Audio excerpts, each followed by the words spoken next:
बात धारा 62 पे चल रही थी, संविदा का नवीन, विखंडन और परिवर्तन। तो कहा गया था कि जब संविदा का नवीन, विखंडन और परिवर्तन हो जाता है तो मूल संविदा के पालन की जरूरत ये नहीं बचती। लेकिन संविदा का नवीन, विखंडन और परिवर्तन उभय पक्षकारों की सहमति के बिना नहीं हो सकता। उभय मीनिंग देयर बाय दोनों। जब तक दोनों पक्षकारों की सहमति संविदा के नवीन के संबंध में या संविदा के परिवर्तन और विखंडन के संबंध में प्राप्त नहीं हो रही, तब तक न तो संविदा का नवीन होगा, न परिवर्तन होगा, न विखंडन होगा। दोनों पक्षकारों की सहमति जरूरी है। और बस यही अंतर है धारा 62 और 63 में। धारा 63 में दोनों पक्षकारों की सहमति नहीं चाहिए।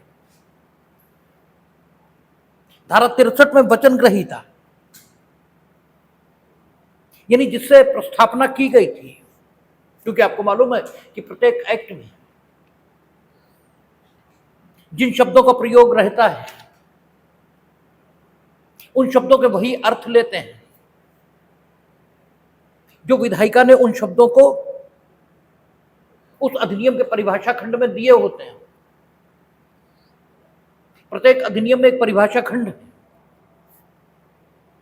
उस परिभाषा खंड में अधिनियम में प्रयुक्त शब्दों के अर्थ लिखे रहते हैं। तो अगर आप अधिनियम पढ़ रहे हैं तो अधिनियम में जो शब्द आया है उसका परिभाषा खंड में जो अर्थ है आप केवल वही लेंगे। और यदि परिभाषा खंड में उसका कोई अर्थ नहीं है, ऐसा भी हो सकता है कि परिभाषा खंड में उसका कोई अर्थ दिया ही ना हो, तो फिर उस शब्द का क्या अर्थ लिया जाएगा, इसके संबंध में अलग अलग नियम है। और उसके संबंध में पहला नियम यह है कि फिर उस शब्द का जो सामान्य प्रचलित अर्थ होता है वो लिया जाएगा। सामान्य प्रचलित अर्थ यानी जो डिक्शनरी में उसका मतलब समझा जाता है। फिर यह भी हो सकता है कि डिक्शनरी में उसका जो अर्थ समझा जाता है वो भी न लिया जाए। फिर यह देखा जाएगा कि जिस जगह पर, जिस संदर्भ में वो शब्द प्रयुक्त हुआ, उस संदर्भ में उसका क्या अर्थ हो सकता है, क्योंकि शब्दों के अर्थ संदर्भों के हिसाब से बदलते जाते हैं।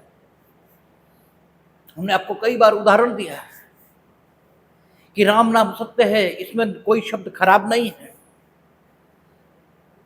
लेकिन एक विशेष संदर्भ में प्रयुक्त होने के कारण इन शब्दों ने एक विशेष अर्थ ग्रहण कर लिया, तो संदर्भों में शब्दों के अर्थ बदल जाते हैं। लेकिन सामान्य नियम यही है कि अगर परिभाषा खंड में विधायिका ने किसी शब्द को कोई परिभाषा दी है, उसका कोई अर्थ बताया है, तो वही अर्थ लेंगे। और चूंकि वचन ग्रहीता ये परिभाषा खंड में परिभाषित, ठीक है, वहां कहा है, वचन ग्रहीता तो परिभाषित नहीं है उस रूप में, नहीं परिभाषित है टू सी, वचनदाता और वचन ग्रहीता, हाँ ठीक है, टू सी में परिभाषित है। प्रस्थापना करने वाला व्यक्ति वचनदाता और प्रस्थापना प्रतिग्रहित करने वाला व्यक्ति वचन ग्रहीता कहलाता है। और प्रस्थापना प्रतिग्रहित कौन कर सकता है, इसके संबंध में भी परिभाषा खंड में बताया कि प्रस्थापना जिससे की गई है, जिससे की गई है, केवल वही प्रस्थापना को प्रतिग्रहित कर सकता है। ये नहीं प्रस्थापना किसी से की गई और कोई प्रतिग्रहित कर ले। मिस्टर ए ने बी से प्रस्थापना की तो बी ही प्रतिग्रहित करेगा, या बी अथॉरिटी दे सी को कि मेरी ओर से आप प्रतिग्रहण कर लें, और फिर सी प्रतिग्रहण करे, तो सब प्रस्थापना प्रतिग्रहित हुई समझी जाएगी, अदरवाइज प्रस्थापना प्रतिग्रहित हुई समझी नहीं जाएगी। आप तो चर्चा हुई थी कि फेल्ट हाउस वर्सेस बिंडले, इस मुकदमे में यही स्थिति थी, क्योंकि प्रस्थापना प्रतिग्रहित होते ही वचन में परिवर्तित हो जाएगी। और एक बार वचन में परिवर्तित हुई प्रस्थापना, फिर प्रस्थापना को समाप्त नहीं किया जा सकता। और चूंकि प्रस्थापना प्रतिग्रहित हुई है, तो प्रतिग्रहिता, जिसने प्रतिग्रहित की, प्रतिग्रहित कौन करेगा? जिससे आपने की। और उसने प्रतिग्रहित की तो पूरी प्रस्थापना प्रतिग्रहित की है, क्योंकि प्रस्थापना का प्रतिग्रहण तभी माना जाएगा जब वो अशर्त हो, सशर्त नहीं। आगे कहता है वो, ठीक है, कि प्रस्थापना का प्रतिग्रहण अशर्त होना चाहिए। तो प्रस्थापना प्रतिग्रहित हुई, यानी पूरी की पूरी प्रस्थापना प्रतिग्रहित हुई है, अर्थात जिससे की गई उसने प्रतिग्रहित भी की और उसी प्रकार प्रतिग्रहित की जिस प्रकार से प्रस्थापना उससे की गई थी। प्रस्थापक ने अगर कहा था कि हम अमुक काम तब करेंगे जब आप इतने प्रतिफल का भुगतान करें, क्योंकि प्रस्थापना में होता क्या, प्रस्थापना की डेफिनेशन में क्या करा कि जब कोई काम या किसी काम से विरत रहने की अपनी इच्छा, प्रस्थापक इस आशय से किसी व्यक्ति को कम्युनिकेट करता है, संज्ञापित करता है कि वह दूसरा उसके इस प्रस्ताव के प्रति अपनी सम्मति दे, अपनी सहमति दे, तो उसने प्रस्थापना की है, प्रस्ताव दिया है, यह कहा जाता है। और जबकि वो व्यक्ति जिससे प्रस्थापना की गई वो उसे प्रतिग्रहित करे, वो उसे प्रतिग्रहित करे, मीनिंग देयर बाय पूरी प्रस्थापना में बिना किसी रद्दो बदल के प्रतिग्रहित करे, क्योंकि उसने कहा उसे प्रतिग्रहित करे। इसका मतलब यह हो गया कि जैसी प्रस्थापना आई ठीक वैसी ही प्रतिग्रहित करिए। और आगे धारा 7 या 8 में कह भी देता है कि प्रस्थापना का प्रतिग्रहण अशर्त होना चाहिए, अभिव्यक्त रूप से भी कह देता है।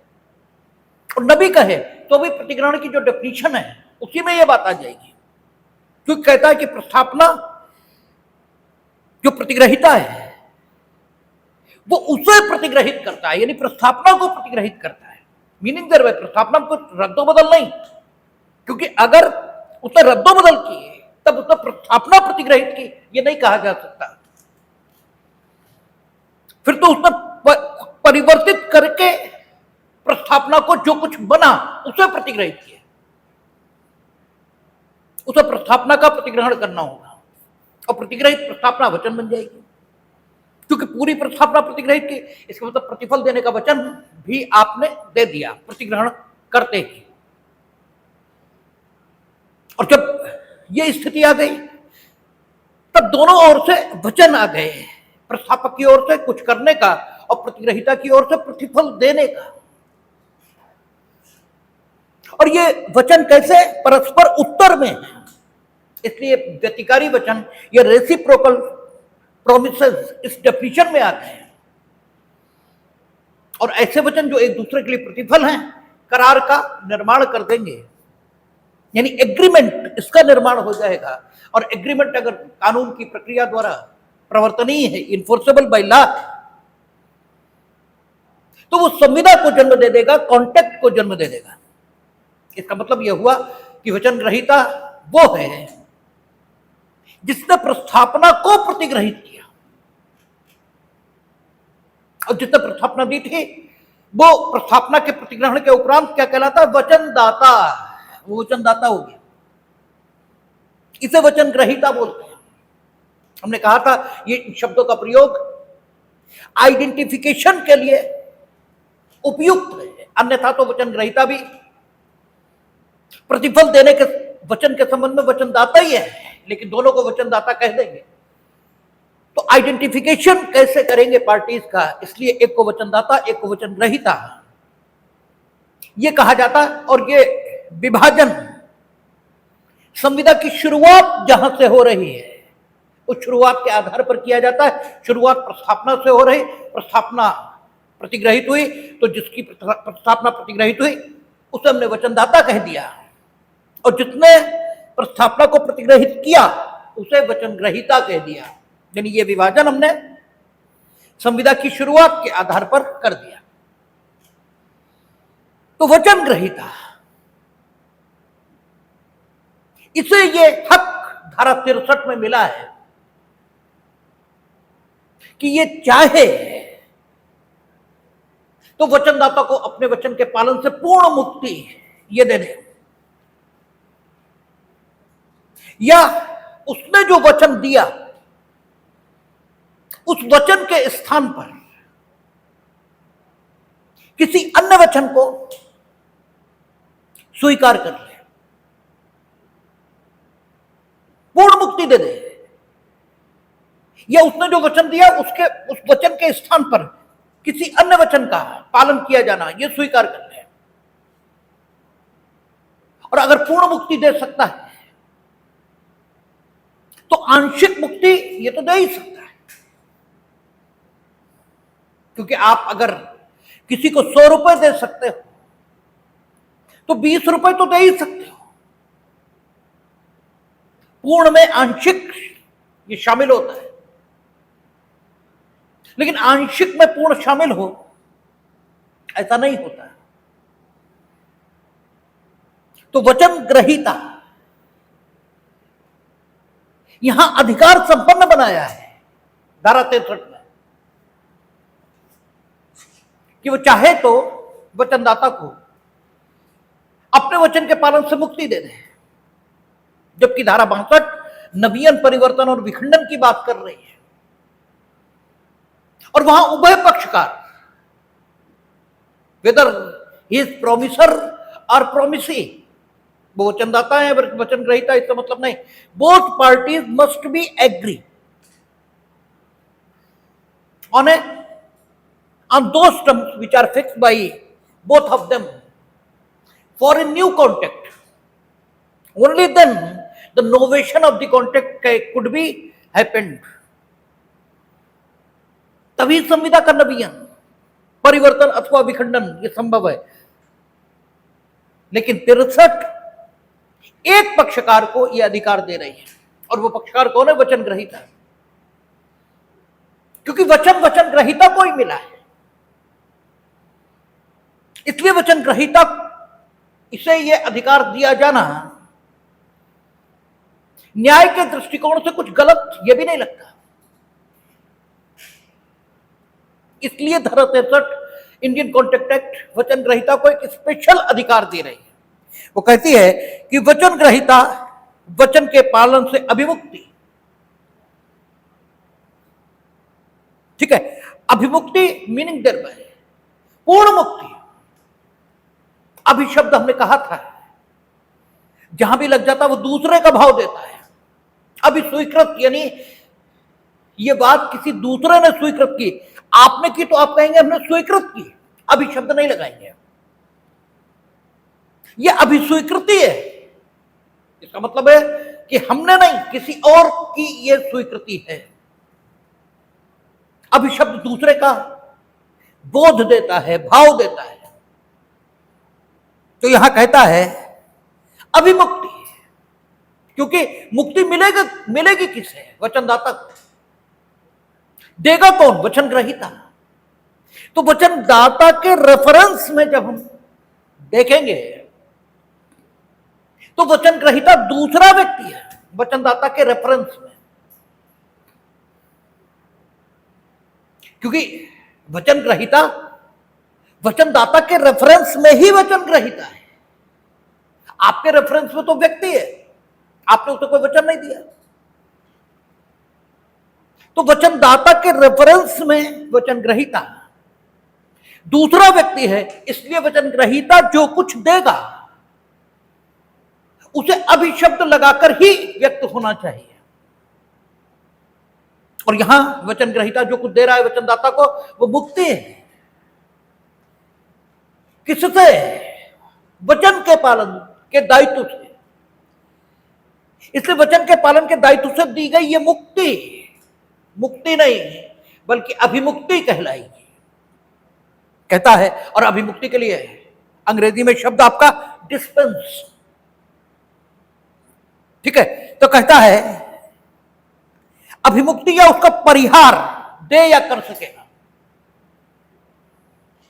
ठीक है। परिहार का मतलब होता है पूर्ण नहीं,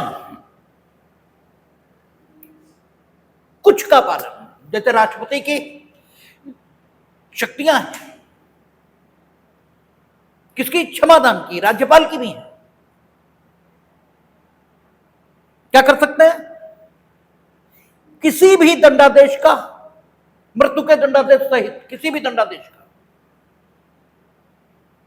लघुकरण कर सकते हैं। लघुकरण मीनिंग देर भाई खाली जुर्माने के दंडादेश में बदल दें, 20 साल का कारावास ये इसमें बदल दें, ये लघुकरण हुआ, ठीक है। उसका परिहार कर सकते हैं। परिहार मीनिंग देर भाई 20 साल का कारावास था, आपने 10 साल काट लिए, 10 साल तक उसका परिहार कर दिया, शेष भाग का परिहार कर दिया, अब नहीं काटना है, वो माफ कर सकते हैं, बिल्कुल छोड़ दिया, माफ कर दिया। लेकिन आपको बताएगा कि राष्ट्रपति और राज्यपाल अपनी क्षमादान की शक्तियों का इस्तेमाल केवल तब कर सकते हैं जब जुडिशियल प्रोसेस खत्म हो चुका हो।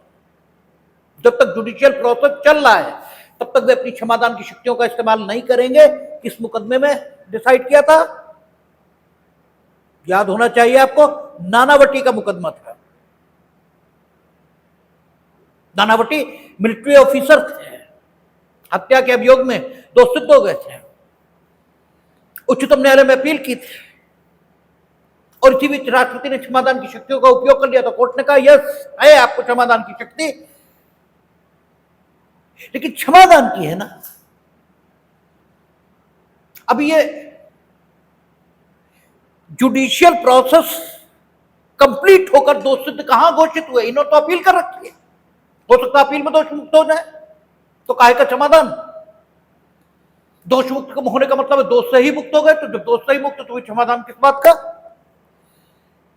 तो when the judicial process will be completed, meaning thereby any petition will not be pending in any court of India, only then they can enjoy the power of pardon।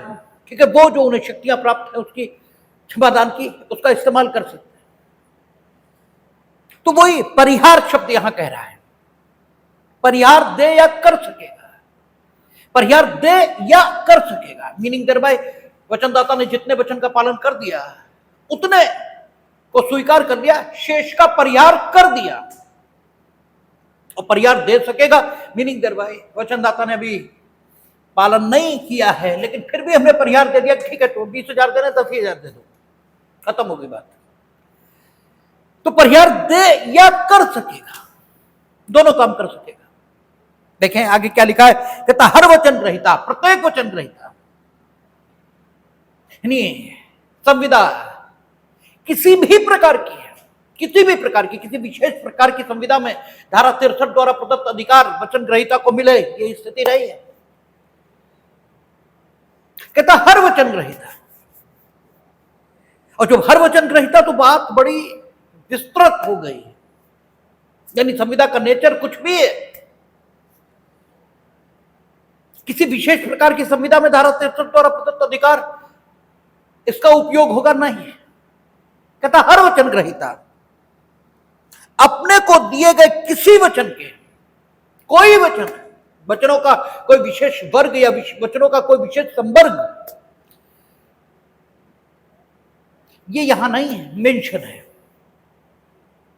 हर वचन ग्रहीता अपने को दिए गए किसी भी वचन, किसी वचन के पालन से अभिमुक्ति, पूर्ण मुक्ति या उसका परिहार पूर्णतः या भागतः दे या कर सकेगा, या ऐसे पालन के लिए समय बढ़ा सकेगा, ये भी कर सकता है, या उसके स्थान पर किसी तुष्टि को जिसे वह ठीक समझे प्रतिग्रहित कर सकता है, किसी तुष्टि को उसके स्थान पर, किसके स्थान पर? जो मूल वचनदाता ने मूल वचन दिया था उसके स्थान पर किसी अन्य तुष्टि को, किसी अन्य चीज को संतुष्टि के रूप में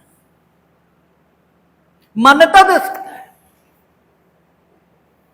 इंग्लैंड की विधि हमारी विधि से भिन्न है। इंग्लैंड की विधि कहती है कि जैसे यहां कहा उसने कहा कि हर वचन ग्रहीता अपने को दिए गए किसी वचन के पालन से, किसी भी वचन के पालन से अभिमुक्ति या उसका परिहार पूर्णता या भागता दे या कर सकेगा, या ऐसे पालन के लिए समय बढ़ा सकेगा, या उसके स्थान पर किसी तुष्टि को जिसे वह ठीक समझे। इसका अर्थ यह निकला कि अगर हमने आपको 1 लाख रुपए देने की संविदा की तो आप वचन ग्रहीता हुए। आपने 1 लाख रुपए हमें 5 महीने में देना था, आपने समय बढ़ा दिया 5 महीने के लिए 6 महीने दे दीजिए, या आपने ये कह दिया कि चलिए 1 लाख के स्थान पर 50,000 दे दीजिए। तो हिंदुस्तान में आप ये बात कह सकते हैं, इंग्लैंड में नहीं कह सकते। इंग्लैंड में बात यह है, वो ये कहते हैं कि वचनदाता ने 1 लाख देने का वचन दिया था और वचन ग्रहीता कहता है कि 50,000 दे दिए, ठीक है। तो वचन ग्रहीता होता कौन? वचन ग्रहीता के अधिकारों को अब कौन निर्धारित करेगा? संविदा अधिनियम इंग्लैंड का। और इंग्लैंड का संविदा अधिनियम कहता है कि वचनदाता को अपने वचन का पालन करना ही होगा। और वचनदाता ने जो वचन दिया था वो 1 लाख रुपए की बाबत दिया था, तो वचन ग्रहीता भले ही इस वचन का लाभार्थी है, लेकिन उसे भी अनुमति नहीं है कि वो अपने लाभ की जो सीमा है, उसके लाभ का जो विस्तार है, उसे 1 लाख से घटाकर 50,000 की सीमा पर ला सके, क्योंकि 1 लाख और 50,000 बराबर नहीं होते। और जब 1 लाख और 50,000 बराबर नहीं होते तो वचन ग्रहीता को 1 लाख ही लेने हैं। यह वचनदाता ये बताए कि उसने जो 50,000 की रियायत वचनदाता को दी, इस रियायत के बदले वचनदाता ने उसे कौन सा प्रतिफल दिया, क्या तो यह बताए। क्योंकि इस 50,000 रुपए के माफ किए जाने के विरुद्ध किसी प्रकार का प्रतिफल किसी पक्षकार की ओर से नहीं है, और प्रतिफल के बिना दिया गया वचन केवल 3 स्थितियों में प्रभावी हो सकता है, जो हमारे यहां धारा 25 में दी गई और इंग्लैंड में किसी और धारा में दी गई। नहीं, नैसर्गिक प्रेम और स्नेह के वशीभूत होकर, या टाइम बार्ड लोन हो, ठीक है, या पहले ही एक पक्षकार ने यानी वचन ग्रहीता ने वचनदाता के लिए कुछ कर दिया है, उस किए गए के लिए प्रतिकर देने के विचार से वचनदाता ने यह वचन दिया है। तो जो धारा 25 की 3 स्थितियां केवल उनमें है प्रतिफल रहित वचन संविदा के समान प्रवर्तनीय हो सकता है, लेकिन यहां चूंकि वचनदाता ने 1 लाख देने का वचन दिया था, वचन ग्रहीता ने उसकी सीमा को घटा दिया 50,000 तक बिना किसी प्रतिफल, तो वचन ग्रहीता को भी ऐसा करने की अनुमति कानून के मुताबिक नहीं मिल सकती, क्योंकि वो वचन ग्रहीता होकर लॉर्ड गवर्नर जनरल नहीं हो गया कि कानून के खिलाफ जाकर कोई काम कर लेगा। लेकिन इससे कठिनाइयां आई हैं, इसलिए हमारा संविदा अधिनियम ब्रिटिशर्स ने ही बनाया, लेकिन हमारे संविदा अधिनियम 1872 में ही धारा 63 रख दी गई, और हमारे यहां इस प्रकार का काम हो सकता है कि वचन ग्रहीता, ठीक है, वचनदाता से संपूर्ण वचन के पालन के स्थान पर संपूर्ण वचन का परिहार दे दे या कर दे, अर्थात 1 लाख के स्थान पर 50,000 स्वीकार कर ले। वो पुराने वचन के स्थान पर किसी अन्य तुष्टि को मान्यता दे सकता है। पुराने वचन के स्थान पर किसी अन्य तुष्टि मीनिंग दे पाए। पुराना वचन भंग हो गया, तुष्टि कहते किसको है? अभिसंविदा, तुष्टि, अकॉर्ड, अंग्रेजी में बोलते हैं अकॉर्ड, सेटिस्फेक्शन। तुष्टि कहते किसको? पुरानी संविदा भंग हो गई, तो बजाय संविदा के भंग होने के प्रति उपचार प्राप्त करने के, यानी वचन ग्रहीता अगर संविदा भंग हुई है अर्थात वचनदाता ने वचन का पालन कर दिया तो वचन ग्रहीता को अधिकार प्राप्त हुआ है कि वो वचनदाता द्वारा किए गए संविदा भंग के कारण उसके विरुद्ध विधिक कार्यवाही करे और कानून में उपलब्ध अनुतोषों को प्राप्त कर ले। और संविदा भंग के प्रति जो अनुतोष है वो धारा 73 भारतीय संविदा अधिनियम और स्पेसिफिक रिलीफ एक्ट विनिर्दिष्ट अनुतोष अधिनियम वहां दिए गए। हमने आपको बताया था कि संविदा भंग के प्रति दो प्रकार के अनुतोष प्राप्त होते हैं, एक विधिक अनुतोष है और दूसरा साम्यिक अनुतोष है। विधिक अनुतोष वो है जो धारा 73 भारतीय संविदा अधिनियम में मिलता है, क्षतिपूर्ति जिसे कहते हैं,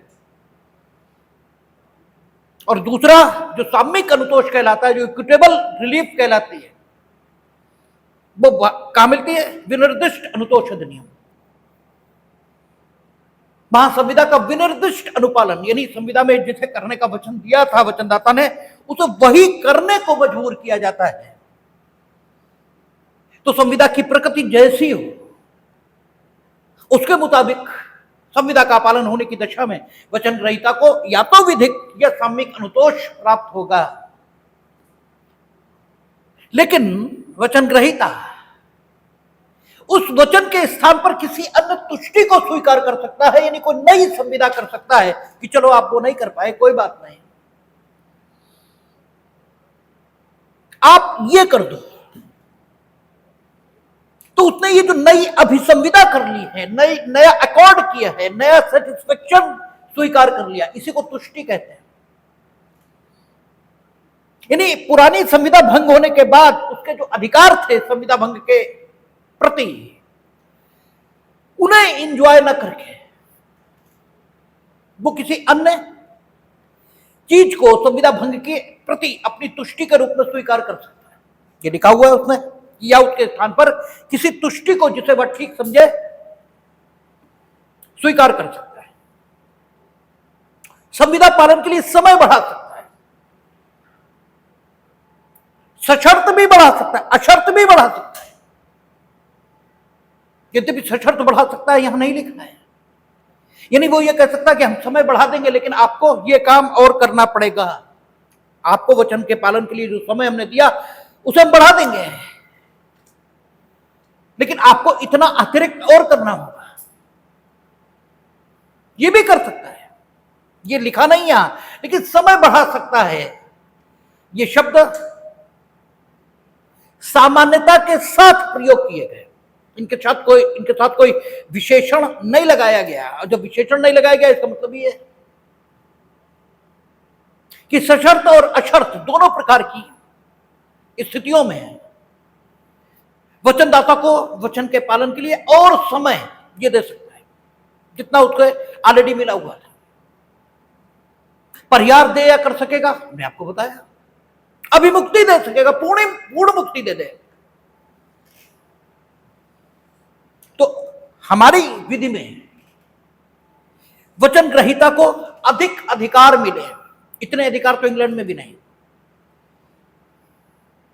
और ये अधिकार वास्तव में संविदा विधि की आत्मा के अनुकूल है, क्योंकि संविदा विधि की सीमा में रहते हुए पक्षकारों के मध्य जो अधिकार और दायित्व संविदा किए जाने के परिणाम स्वरूप उत्पन्न हुए उनको प्रवर्तित किए जाने से संबंधित है। तो इसमें कानून को कोई दिक्कत नहीं होनी चाहिए।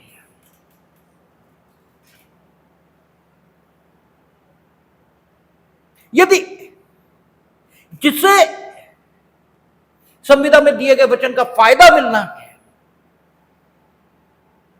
वही स्वयं वचन के पालन से मुक्ति, परिहार आदि दे रहा है, तो किस प्रतिफल के भुगतान पर ऐसा करेगा? क्योंकि प्रतिफल वचन के पालन के लिए वचन ग्रहीता को ही देना है, वचनदाता। तो वचनदाता और वचन ग्रहीता के बीच वचन के पालन के संबंध में अब क्या होना चाहिए, यह तय करने का अधिकार अगर दोनों पक्षकारों को दे दिया जाए तो इसमें कोई बुरी बात नहीं, वचन ग्रहीता के प्रति ही वचन का पालन होना है, समय पर नहीं हुआ, ठीक है, उसे तय करने दीजिए कि वो किन शर्तों पर समय को बढ़ाएगा। अगर दोनों में कोई स्थिति बन रही है कि पुराने प्रतिफल के भुगतान पर ये समय को बढ़ा देंगे, दैट्स वेरी गुड, हमें क्या लेना देना, ठीक है। कुछ परिवर्तन हो जाएगा दोनों पक्षों की सहमति से, तो या तो नवीन हो जाएगा, परिवर्तन विखंडन, वहां स्थिति पहुंच जाएगी, या 63। हमने कहा ना 62 और 63 जिन स्थितियों से संबंधित है, पढ़ेंगे तो हम उन्हें लाइनर ढंग से पढ़ेंगे, तो हम एक के बाद एक, लेकिन संविदा की स्थिति में घटेंगे तो वो साथ साथ, ये तो संविदा में नवीन परिवर्तन विखंडन हो जाएगा तो धारा 62 से गवर्न हो जाएगा, दोनों पक्षकार सहमत हो जाएंगे नई शर्तों पर, नई बातों पर। और यह वचन ग्रहीता ने अकेले ही, चूंकि वचन का पालन उसी के प्रति होना था, जो उसे करना था वो कर दिया उसने, तो उसमें कानून को बहुत ज्यादा मतलब नहीं होना चाहिए। तो उसी आधार पर धारा 63 ये बनाई गई है।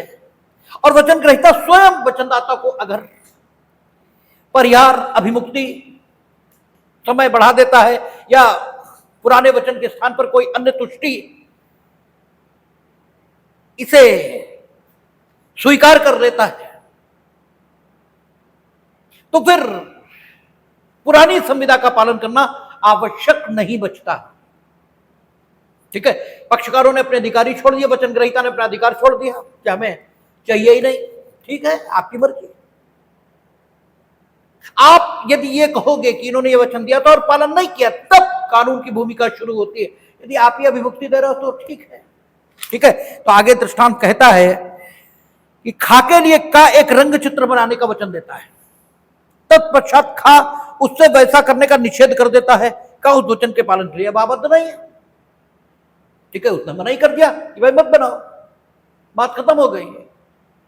वचनदाता ने वचन ग्रहीता को जो वचन पालन करने का वचन दिया था, वचन ग्रहीता ने स्वयं मुक्त कर दिया उससे निषेध करके कि मत बनाओ, बात खत्म। आगे कहता है खाका का 5,000 रुपए का देनदार का उस समय और स्थान पर जिस पर 5,000 रुपए दे थे, खा को 2,000 रुपए देता है और खा संपूर्ण ऋण की तुष्टि में उन्हें प्रतिग्रहित करता है, संपूर्ण ऋण का उन्मोचन हो जाता है। 5,000 रुपए का ऋण आप 2,000 रुपए लेकर छोड़ रहे हो, एक नई तुष्टि स्वीकार कर रहे हो, उस पुराने वचन के पालन के स्थान पर नए वचन का पालन, नई तुष्टि स्वीकार कर रहा हो, इट्स योर लाइकिंग। इंग्लैंड होता तो ऐसा नहीं करने देते, वो कहते क्योंकि 2,000 5,000 के बराबर नहीं, 3,000 जो कम है उसके अगेंस्ट कोई प्रतिफल नहीं, इसलिए 3,000 छोड़ने का जो वचन है ये प्रवर्तनीय नहीं है, क्योंकि वचन 3 ही प्रतिफल के बिना प्रवर्तनीय हो सकते हैं। वो 3 हमारे यहाँ धारा 25 में, इंग्लैंड में किसी और धारा में, लेकिन चूंकि हिंदुस्तान में 1872 में धारा 63 के माध्यम से इस प्रकार की व्यवस्था कर दी गई कि पुराने वचन के स्थान पर बिना कोई नवीन प्रतिफल स्वीकारे वचन ग्रहीता पुराने वचन के स्थान पर किसी नए वचन को तुष्टि के तौर पर स्वीकार कर सकता है। तो 5,000 के स्थान पर 2,000 का समुदाय ठीक है, और ये पूर्ण ऋण का उन्मोचन कर देगा, यानी 5,000 रुपए के ऋण का उन्मोचन हुआ माना जाएगा। इंग्लैंड होता तो पूर्ण ऋण का उन्मोचन नहीं माना जाता, और बकाया 3,000 रुपए के लिए वचनदाता वचन ग्रहीता द्वारा मुकदमे में पक्षकार बनाकर अभियोजित किया जा सकता था, और 3,000 फिर देने पड़ते वचनदाता को, क्योंकि वहां वो कहते 2,000 5,000 बराबर थोड़ी होते। इन्होंने, आप ये कहते हैं इन्होंने 3,000 छोड़ने का वचन दिया था, तो इस वचन के लिए इन्होंने जो 3,000 छोड़ने का वचन दिया था, इस वचन के अगेंस्ट आपने क्या किया था? आपने तो कुछ भी नहीं दिया था, और आप दोनों के बीच वो संबंध है नहीं जो हमारे यहां धारा 25 में वर्णित और उनके यहां किसी अन्य धारा में वर्णित है। तो ये जो 3,000 वचन छोड़ने का वचन था वचन ग्रहीता की ओर से, ये प्रतिफल के बिना था, और चूंकि ये प्रतिफल के बिना वचन दिया गया था, इसलिए इसके प्रवर्तन की मांग कोई नहीं कर सकता, भले ही इन्होंने स्वेच्छा से दिया था, अपनी इच्छा से दिया था, इससे कोई मतलब नहीं। आप अपनी इच्छा से भी कानून के खिलाफ वचन नहीं दे सकते। आप अपनी इच्छा से कहो कोई हमें मार डाले तो कुछ नहीं होगा उसका, इसका कोई मतलब नहीं होगा। तो इंग्लैंड हो तो ये बकाया 3,000 वसूले जाएंगे, लेकिन हिंदुस्तान में ये बात धारा 63 में लिख दी गई, इसलिए नहीं वसूले जाएंगे। आगे कहता है खाका का 5,000 रुपए का देनदार है, खाको का 1,000 रुपए देता है, खाका का 5,000 रुपए का देनदार है और खाको गा 1,000 रुपए देता है और खा उन्हें का पर अपने दावे की तुष्टि में प्रतिग्रहित कर लेता है। यह संपूर्ण संदाय संपूर्ण दावे का उन्मोचन। पक्षकार ऋण की संविदा में खा और का देनदार है, 5,000 रुपए का देनदार है, खा लेनदार है और का के स्थान पर गा ऋण दे रहा है, 1,000 रुपए दे रहा है, 5,000 नहीं दे रहा। लेकिन वो जो लेनदार है यानी का को मुक्ति दे रहा है, पूर्ण मुक्ति दे रहा है, परिहार दे सकेगा, कर सकेगा, अभिमुक्ति दे सकेगा, समय पालन बढ़ा सकेगा, कोई अन्य तुष्टि, इन शब्दों में यह चीज आ रही है। तो अगर आपने 1,000 रुपए गा से स्वीकार कर लिए तो का पर आपका जो ऋण था वो समाप्त हुआ समझा जाएगा। अब का पर आपका कोई ऋण नहीं। आगे कहता है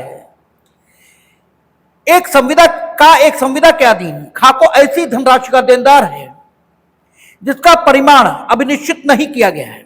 का परिमाण अभिनिश्चित किए बिना खा को 2,000 रुपए देता है और खा उसे उसकी तुष्टि में प्रतिग्रहित कर लेता है। यह संपूर्ण ऋण का उन्मोचन है, चाहे उसका ऋण परिमाण कुछ भी हो। का और खा लेनदार और देनदार, लेकिन अकाउंट सेटल नहीं हुआ। यह नहीं मालूम है कि जो का और खा में देनदार है वो कितने रुपए का देनदार है, ये नहीं पता। ठीक है, लेकिन जो लेनदार है उसने कह दिया कि ठीक है 2,000 रुपए अगर आप हमें देते हैं तो हमने मान लिया कि अब कुछ भी लेनदारी देनदारी शेष नहीं है। और अगर ये देनदार की स्थिति में जो पक्षकार है ये लेनदार की स्थिति वाले पक्षकार को 2,000 रुपए दे देता है तो अब ऋण चाहे 100 रुपए हो और चाहे 50,000 हो, संपूर्ण ऋण का उन्मोचन समझा जाएगा, चाहे ऋण का विस्तार अर्थात ऋण का परिमाण कुछ भी हो, किसी को नुकसान हो रहा हो, क्योंकि लेनदार वचन ग्रहीता की स्थिति में था और आपने स्वयं एक तुष्टि स्वीकार कर ली तो बात खत्म हो गई। अगर 100 रुपए देने थे और वचनदाता ने 2,000 दिए तो वचनदाता तैयार क्यों हुआ, इस बात पर मत होता। ठीक है, तो आपका पूर्ण उन्मोचन ऋण का माना जाएगा। कहता खाका का 2,000 रुपए का देनदार है और अन्य लेनदारों का भी ऋणी है। ठीक है, यानी का न सिर्फ खाका देनदार है बल्कि अन्य लोगों का भी देनदार है, अन्य लोग भी उससे लेनदार है और खा भी लेनदार है। खा समेत अपने लेनदारों से का अपनी अपनी मांगों का प्रशमन करने के लिए उन्हें रुपए में 8 आने देने का ठहराव करता है। सभी लेनदारों को कहता है भैया तुम्हारे 1 रुपए की बजाय हम 8 दे सकते, यानी जिस भी लेनदार का जितना पैसा चाहिए अगर उसमें रुपए में 8 वो देगा, यानी आधा हो जाएगा। 5,000 रुपए है तो 1 रुपए का 8 यानी 2,500 हो गया। तो प्रत्येक लेनदार से वो कहता है कि हम आपके 1 रुपए के 50 पैसे ही दे सकते हैं और प्रत्येक लेनदार तैयार हो जाता है। तो किसी भी लेनदार का कोई ऋण 50 पैसे लेने के बाद नहीं बचेगा। का पर वचन ग्रहीता ने अपनी इच्छा से वचनदाता को उसके पुराने वचन के पालन से मुक्ति दे दी, परिहार कर दिया, समय पालन तुष्टि आदि स्वीकार कर ली है, इसलिए मूल संविदा का पालन अनावश्यक हो गया। तो 62-63 एक जैसी है, अंतर सिर्फ एक बात में है, वहां नवीन संविदा का वो उभय पक्षकारों की सहमति से होगा और जो नवीन संविदा आएगी उसका पालन जरूरी हो जाएगा। परिवर्तन विखंडन उनकी भी यही दशा है और यहां वचन ग्रहीता अकेला ही पुराने वचन के पालन से मुक्ति दे देगा और जिस विस्तार तक वो मुक्ति परिहार देगा या उसके स्थान पर अन्य तुष्टि को स्वीकार करेगा, उस विस्तार तक फिर पुराने वचन का पालन जरूरी नहीं है। ये धारा 63, 64 और 65 इनकी चर्चा हमने की है जब शून्यकरणीय संविधाओं की चर्चा चल रही थी। शून्यकरणीय संविधाओं की चर्चा धारा 15, 16, 17, 18, 19, 19A वहां पर हुई थी। ठीक है, और आपसे कहा गया था कि शून्यकरणीय संविधाएं उस पक्षकार के विकल्प पर शून्य किए जाने योग्य होती हैं जिसकी सम्मति संविदा में प्रपीड़न से, असम्यक असर से, कपट से, मिथ्या व्यपदेशन से प्राप्त की जाती है। और धारा 19 की चर्चा हुई थी। धारा 19 में लिखता था कि प्रपीड़न, असम्यक असर, ठीक है, नहीं असम्यक असर नहीं, प्रपीड़न, कपट और मिथ्या व्यपदेशन, इनके परिणाम स्वरूप जिन संविदाओं का जन्म होता है वह उस पक्षकार के विकल्प पर शून्यकरणीय होती हैं जिसकी सम्मति संविदा में प्रपीड़न, कपट अथवा मिथ्या व्यपदेशन के प्रयोग से हुई है। और धारा 19 का सेकंड पैरा था, उसमें वो प्रपीड़न छोड़कर लिखता था कि कपट और मिथ्या व्यपदेशन से जिस संविदा को प्राप्त किया जाएगा, उस संविदा में जिस पक्षकार की सम्मति कपट या मिथ्या व्यपदेशन से ली गई है, उसके विकल्प पर न सिर्फ संविदा शून्य करनी होगी, यानी वो चाहे तो संविदा शून्य कर दे, लेकिन उसे एक एडिशनल राइट होगा कि वो चाहे तो संविदा के पालन की मांग करे और ये मांग करे कि उसे संविदा में उस तरह रखा जाए जिस तरह वो होता यदि संविदा पूरी तरह वैध होती। यानी कपट और मिथ्या व्यपदेशन, इनसे संविदा अगर प्राप्त की जाएगी तो संविदा शून्य करनी तो जरूर होगी, लेकिन दोनों विकल्प उस पक्षकार को प्राप्त होंगे जिसकी सम्मति संविदा में कपट या मिथ्या व्यपदेशन से ली गई, अर्थात जिसके विकल्प पर संविदा शून्य करनी है उसे दोनों विकल्प प्राप्त होंगे। दोनों विकल्प मीनिंग देर भाई, वो चाहे तो संविदा को शून्य करा ले और चाहे तो संविदा के पालन की मांग करे, लेकिन प्रपीड़न और असम्यक असर, ये दो संविधाएं ऐसी थी जिनके संबंध में दोनों विकल्प प्राप्त नहीं होते पक्षकारों को, कि वो चाहे तो संविदा का पालन करा लें और चाहे तो संविदा को शून्य करा लें। उसके संबंध में सिर्फ एक विकल्प प्राप्त होता है, संविदा को शून्य ही कराया जाएगा।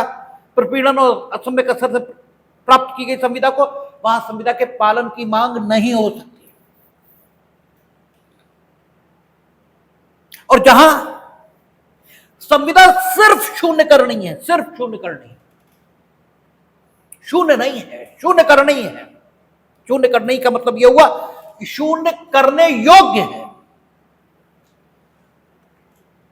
शून्य करने योग्य और शून्य दोनों बातें अलग अलग हो गई।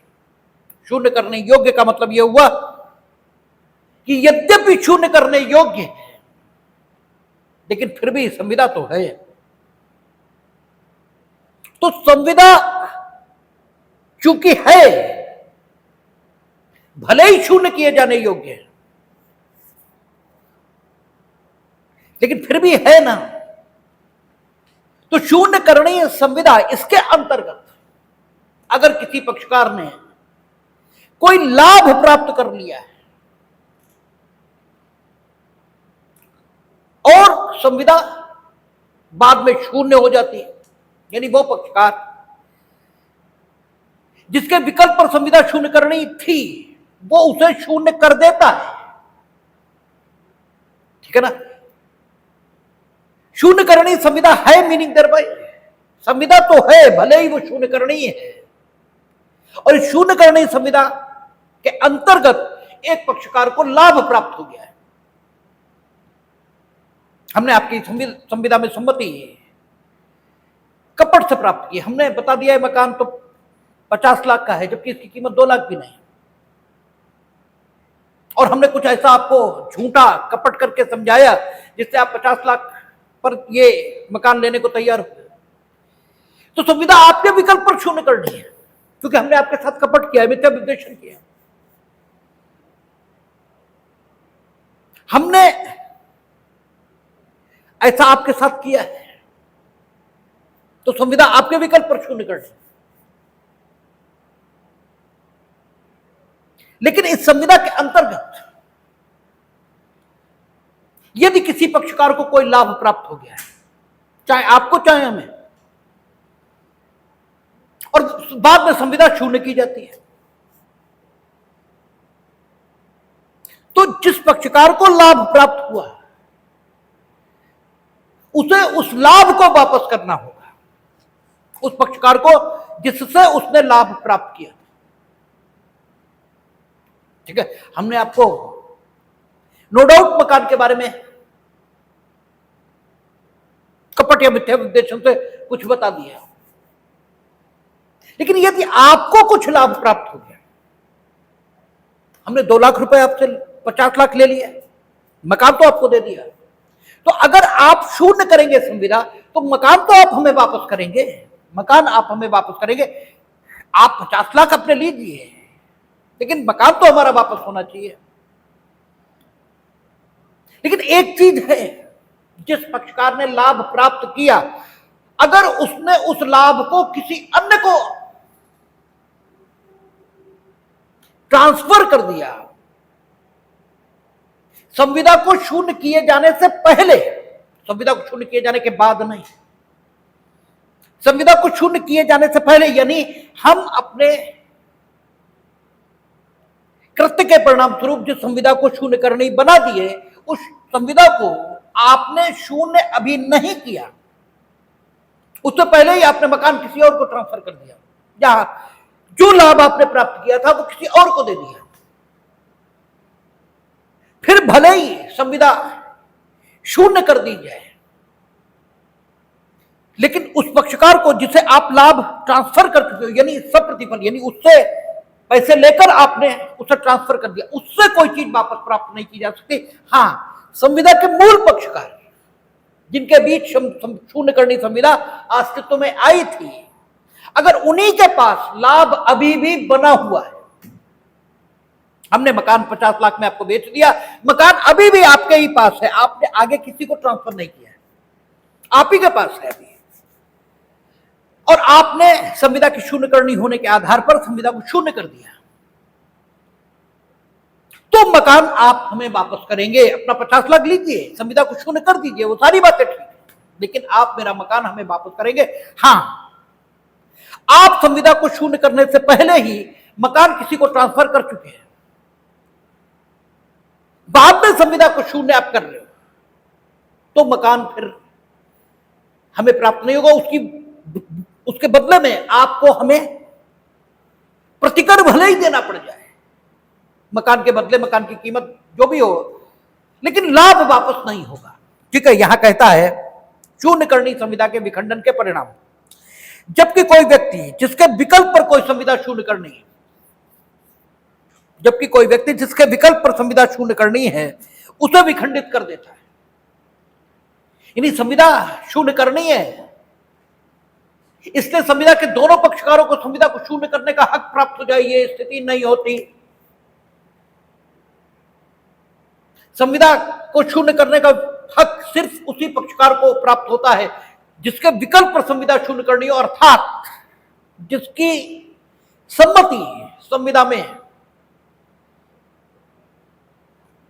कपट आदि के प्रयोग से ली गई, यह जिसे स्वयं संविदा अधिनियम संविदा को शून्य कर देने का अधिकार देता हो। जैसे हम लोग धारा 39 में पढ़ा था कि क्या कर रहा है वचन ग्रहीता, सॉरी क्या कर रहा है वचनदाता, कि संविदा जिन अवसरों पर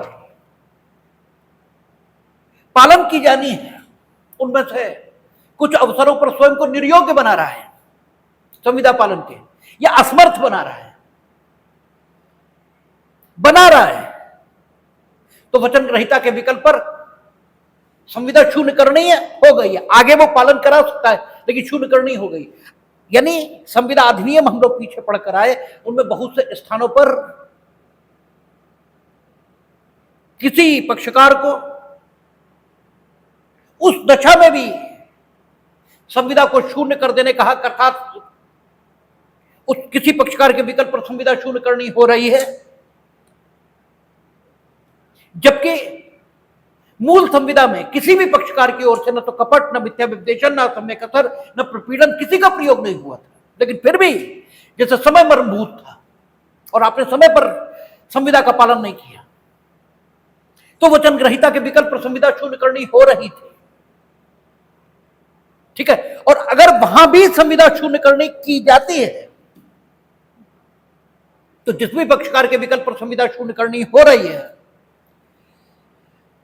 वो अगर अपने विकल्प का प्रयोग करके संविदा को शून्य कर देता है, तो धारा 75 भी है। धारा 75 कहती है कि अगर कोई व्यक्ति जिसे संविदा को शून्य कर देने का हक प्राप्त है, वह व्यक्ति जो किसी संविदा को अधिकार पूर्वक विखंडित कर देता है, ऐसे नुकसान के लिए प्रतिकर पाने का हकदार है जो उसने संविदा का पालन न किए जाने से उठाया है। ये प्रतिकर के संबंध में बात कर रही है, और धारा 75 प्रतिकर के संबंध में बात कर रही कि वो व्यक्ति जिसके विकल्प पर संविदा शून्य करनी थी, जिससे अधिकार था संविदा को शून्य कर देने का, यदि वो अधिकार पूर्वक अपने अधिकार का सम्यक प्रयोग करके संविदा को शून्य कर देता है, तो संविदा के अपालन से जो उसे क्षति हुई है, उसके लिए उसे प्रतिकर पाने का अधिकार रहेगा। यानी दूसरा पक्षकार ये नहीं कह सकता इस व्यक्ति से कि तुमने खुद संविदा विखंडित की है, इसलिए तुम प्रतिकर नहीं मांग सकते। क्यों? धारा 75 उसे अधिकार दे रही कि उसने अधिकार पूर्वक संविदा को विखंडित किया, उसे अधिकार मिल गया था संविदा को विखंडित करने का, और जब अधिकार मिलने के बाद कोई संविदा को विखंडित करेगा तो प्रतिकर पाने का अधिकारी रहेगा। तो धारा 75 अलग स्थिति की बात कर रही और धारा 64 अलग स्थिति की बात कर रही, वो प्रतिकर संबंधी अधिकार की बात कर रही। धारा 64 कहती है कि शून्य करनी संविदा के अंतर्गत जिस पक्षकार को लाभ प्राप्त हुआ, ये पक्षकार वो भी हो सकता है जिसे संविदा को शून्य कर देने का हक हो, जिसके विकल्प पर संविदा शून्य करनी हो, ये पक्षकार वो भी हो सकता है, ठीक है ना। तो वो प्रतिकर की बात करती है और ये लाभ पाए हुए पक्षकार की बात करती है कि ठीक है आपके विकल्प पर संविदा शून्य करनी है, लेकिन आपने अगर कोई लाभ प्राप्त किया है तो वो लाभ तो उसका वापस करो। शून्य करनी है आपकी विकल्प पर संविदा, आपने अधिकार पूर्वक उसे शून्य कर दिया, मान लिया, और चूंकि अधिकार पूर्वक आपने शून्य घोषित किया है उसे, इसलिए धारा 75 के मुताबिक संविदा के अपालन के लिए प्रतिकर पाने के अधिकारी भी आपने यह भी मान लिया। लेकिन उसका भी तो, उससे जो लाभ आपने लिया है वो तो उसका वापस करो। न्याय की बात कम से कम ये तो है ही है। ऐसा तो नहीं होना चाहिए कि संविदा आपके विकल्प पर शून्य करनी थी और आपने शून्य कर दी तो आप राजा हो गए, आप प्रतिकर भी प्राप्त करोगे और लाभ भी रख लोगे। ये तो ठीक बात नहीं। तो 64 डिफरेंट पोजीशन की बात करती है और 75 डिफरेंट स्थिति की। कहता है 64 में, जबकि कोई व्यक्ति जिसके विकल्प पर कोई संविदा शून्य करनी है उसे विखंडित कर देता है, तब उसके दूसरे पक्षकार को उसमें अंतर्विष्ट किसी वचन का जिसका वह वचनदाता है पालन करने की आवश्यकता नहीं है। शून्य करनी संविदा को विखंडित करने वाले पक्षकार ने यदि ऐसी संविदा के किसी दूसरे पक्षकार से तदधीन कोई फायदा प्राप्त किया है, तो वह ऐसा फायदा उस व्यक्ति को जिससे वह प्राप्त किया गया था यथासंभव प्रत्यावर्तित कर देगा। यथासंभव शब्द का प्रयोग इसीलिए हुआ, उसने कहा कि जबकि कोई संविदा किसी के विकल्प पर शून्य करनी है और उसने अपने विकल्प का प्रयोग किया और संविदा शून्य कर दी, तो उस संविदा को जो दूसरा पक्षकार है उसे अपने वचन का पालन करने की जरूरत नहीं। उसे अपने वचन का पालन करने की जरूरत अब नहीं है। जिसके विकल्प पर संविदा शून्य करनी हुई थी, ठीक है, समय मर्मभूत था तो भी वचन ग्रहीता के विकल्प पर, क्योंकि आपने समय पर पालन नहीं किया, तो वचन ग्रहीता को ही अधिकार मिल रहा है संविदा को शून्य कर देने का। ठीक है, अगर धारा 39 की पोजीशन है, यानी वचनदाता ने किन्हीं अवसरों पर स्वयं को वचन के पालन के निर्योग्य बना लिया या असमर्थ बना लिया, तो भी वचन ग्रहीता को ही अधिकार है। ठीक है, और वहां भी प्रपीड़न, कपट, मिथ्या विद्वेषण की स्थिति में भी जिसकी सम्मति इस प्रकार ली गई, कपट, मिथ्या विद्वेषण आदि के प्रयोग से, तो जिस पक्षकार को हक था संविदा को भी खंडित कर देने का, उसने कर दिया। तो जो दूसरा पक्षकार है, अक्सर मामलों में यह वचनदाता ही होगा, अक्सर में, लगभग सदैव, एक आध स्थिति में कभी न हो तो नहीं कह सकते, सदैव वचनदाता ही होगा लगभग। तो वचनदाता को भी अब अपने वचन का पालन करने की जरूरत नहीं है, क्योंकि उसने विखंडित कर दिया। ठीक है, अब आपने विखंडित किया, तो अगर आपने कोई फायदा संविदा के अधीन प्राप्त किया, यानी आप भले ही आपको विकल्प है आप शून्य कर दो, आपको कोई फायदा मिला है, तो आप उसका वो फायदा जिससे आपने लिया यथासंभव वापस कर दें। यथासंभव का मतलब यही हुआ कि अगर आपके पास हो तो वापस कर दें। आपके पास है ही नहीं, हमने पहले भी कहा कि शून्य करनी संविदा के अंतर्गत आपने मकान हमसे लिया और मकान आपने आगे ट्रांसफर कर दिया, बाद में आपको पता लगा कि इसकी तो 2 लाख कीमत नहीं थी, हम तो 50 लाख में खरीद लिए, और आपने अपने अधिकार के प्रयोग में संविदा को शून्य कर दिया, तो मकान वापस नहीं हो सकता। अब भले ही मकान के बदले में कुछ और मिल जाए, वो अलग बात है, क्योंकि शून्य करनी है संविदा मेरे कारण, ये मेरी गलती के कारण हुई है, मेरे दोष के कारण हुई है।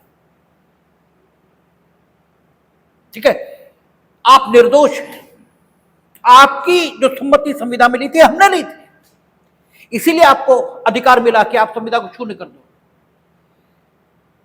और वो पक्षकार जिसको आपने ट्रांसफर कर दिया आगे मकान, वो भी निर्दोष है, तो उससे मकान क्यों ले लिया जाए?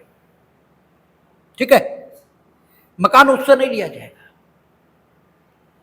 आपको जो कुछ मिले सो मिले, लेकिन आपने जो फायदा दिया है, जो अगर आप संविदा को शून्य करोगे तो आपका जो प्रतिफल है, आपने जो हमें पैसा दिया वो हम आपका वापस करेंगे, लेकिन आप भी,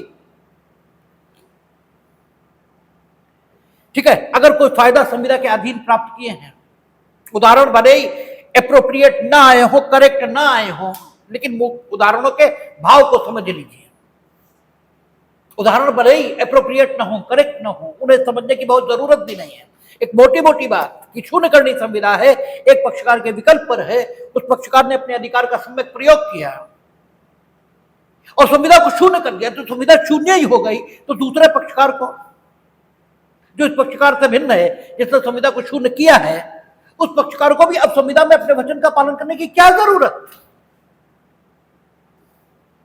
और दूसरी चीज कि अगर इस पक्षकार ने संविदा के अधीन कोई फायदा प्राप्त किया है, तो उस फायदे को तो इसे लौटाना ही चाहिए, क्योंकि यह अधिकार पूर्वक संविदा को विखंडित कर रहा है। संविदा के अपालन से जो प्रतिकर संबंधी अधिकार पैदा होगा वो तो इसे है ही, धारा 75 के आधार पर यह संविदा के पालन के लिए प्रतिकर तो प्राप्त ही कर लेगा। जो अधिकार पूर्वक संविदा को विखंडित कर रहा है, शून्य करनी है संविदा को, जो विखंडित कर रहा है उससे प्रतिकर संबंधी अधिकार तो है ही, वो प्रतिकर तो प्राप्त ही कर लेगा। तो जब वो प्रतिकर प्राप्त कर लेगा, अर्थात उसे अपने नुकसान के लिए भरपाई मिल जाएगी, तो ये वाला आदमी जो दूसरा पक्षकार है, ठीक है, इसने गलती की है, इसने गड़बड़ किया, इसकी वजह से ही संविदा शून्य करनी हुई। लेकिन फिर भी जब उन्हें प्रतिकर मिल ही जाएगा, इसकी गलती का दंड, क्योंकि प्रतिकर तो यही देगा, तो इसकी गलती का दंड, ठीक है, क्षतिपूर्ति के रूप में तो ये भुगतेगा ही, तो दोहरा दंड इसकी गलती का इसे कैसे मिल सकता है कि इसने जो फायदा आपको दिया है वो आप वापस न करो, तो फायदा तो आपको भी वापस करना होगा। ये धारा 64 कह रही है। शेष बात परसों करेंगे, कल तो नहीं, कल तो अवकाश रहेगा।